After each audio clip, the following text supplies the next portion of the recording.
Yo everyone, today I'm going to teach you how to absolutely perfect your braking point within F1 2025. As a heads up, this is going to be quite a lot of detailed information in this video, so it's also quite an advanced driving technique. This driving technique will be applicable to every car, every track, every condition, and every game as well. So, for the purpose of today's video, we are driving F1 2025, but this also will be applicable to every sim, every car, every track, every weather situation, like I previously mentioned as well. So what we're going to be doing today is using the car width to make a very accurate judgment on how good our racing line discipline have been going into a corner. What I mean by a racing line discipline is quite simply how good or bad we have been about managing what we deem to be the perfect racing line going through a corner, for example here. If we are on the exact point where we thought we wanted to be going into the corner, like here for example, then we have done a good or perfect racing line discipline. If we are wide of the corner, that means our racing line discipline has not been perfected and we are losing lap time potential as a net result of that. So this is the concept that we're going to be working around today, is that racing line discipline, and this is going to be improving your lap times, but more so improving your consistency, especially during a racing situation and changeable conditions as well. So this is going to be focusing on the initial braking input going into especially big braking zones such as turn 1 here, and this is very powerful on very sharp clipping points, for example turn 1 as well, or the end of the back straight, because it's a very defined clipping point that we have going into the corner. For example here, this is pretty much the perfect clipping point going through the corner at a nice rotational angle to maximize the rotation of the car and get back on the power. So we have done the perfect racing line discipline here, but often going into turn 1 it is so difficult to master the braking zone that we can often end up a full car width away from the ideal racing line. And to be honest, that's about 2 meters in a modern Formula 1 car. And like I say, this is applicable to any car and any track as well, quite simply because we're going to be using the width of the car as our reference point. For example, 2 meters is how wide a modern Formula 1 car is, give or take a few centimeters as well. But roughly 2 meters is going to be our guidance. Often when we go deep into the corner, and we're going to do a live example right now going into turn 1, and we're purposely going to go too deep to show you that example as well. But yes, when we go too deep into a corner, often it drains our confidence away.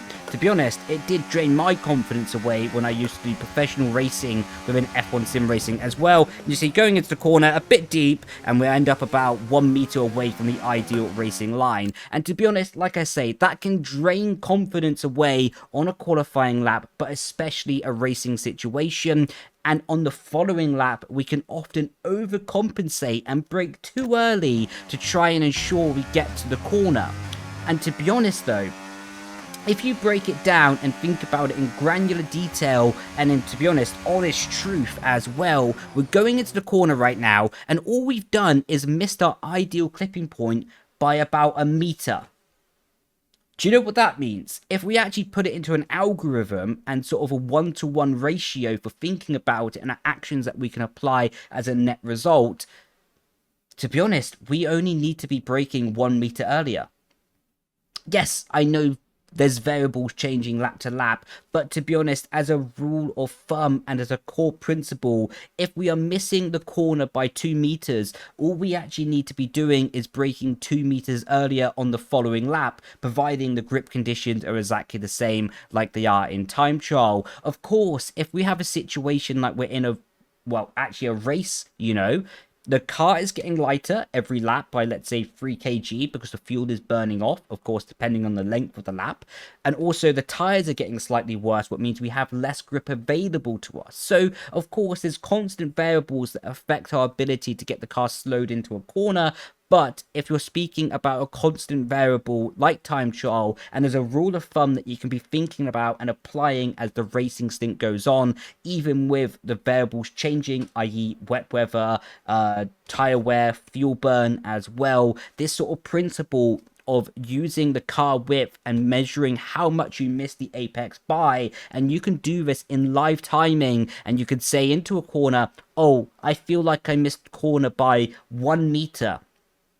Instead of them panicking on the following lap, like I used to do, to be honest. When I used to miss a corner, I used to panic on the following lap and end up braking way too early as a compensation for that. But when I started to teach myself, and when I started to learn this rule during my professional F1 sim racing career, it really meant that I can improve my consistency and adaptability lap to lap, quite simply because I knew the reference points that I'm looking for. And if I missed a corner by 1 meter, then all I had to do was brake and adapt myself to brake 1 meter earlier for what I could assume was going to happen the following lap, you know? And that's something that really helped me improve myself on a granular, just such a small detail on the consistency especially, that really helped me during my career as well.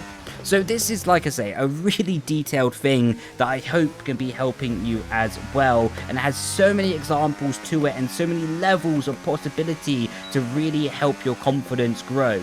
And what I always say about confidence when you're driving, it's also true in life, but especially within driving. Driving a car, whether you're on the real road or F1 or on a sim, right?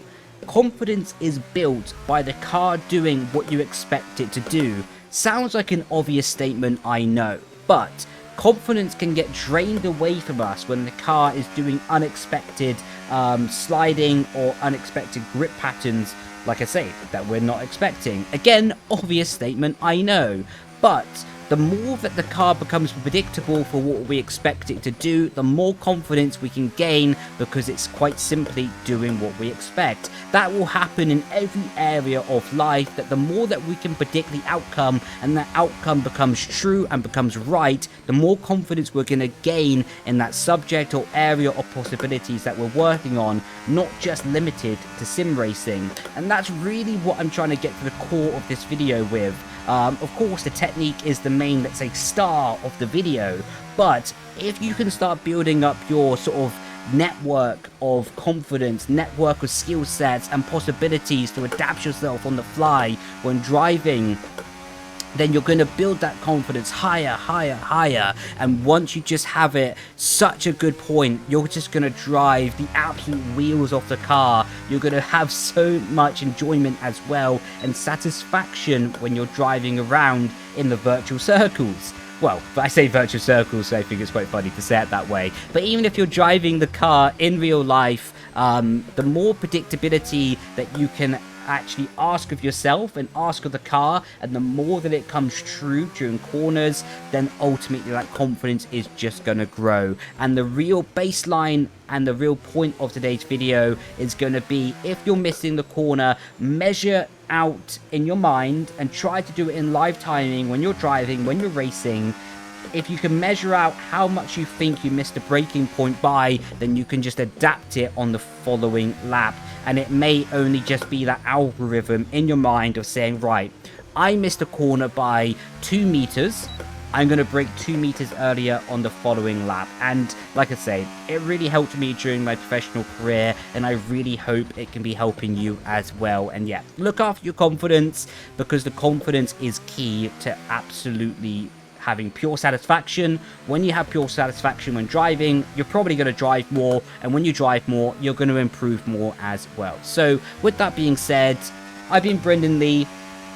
I look forward as well to doing more really in detail videos. To be honest, I haven't posted a tutorial for a little while now, but yeah, I think maybe you can tell by my voice, I'm excited to get back to it. I have a lot of energy for it as well. So yeah, hopefully this helped you. Hopefully you enjoyed the video as well. And yeah, catch you in the next one. Grazie ragazzi. Ciao ciao. Bye bye.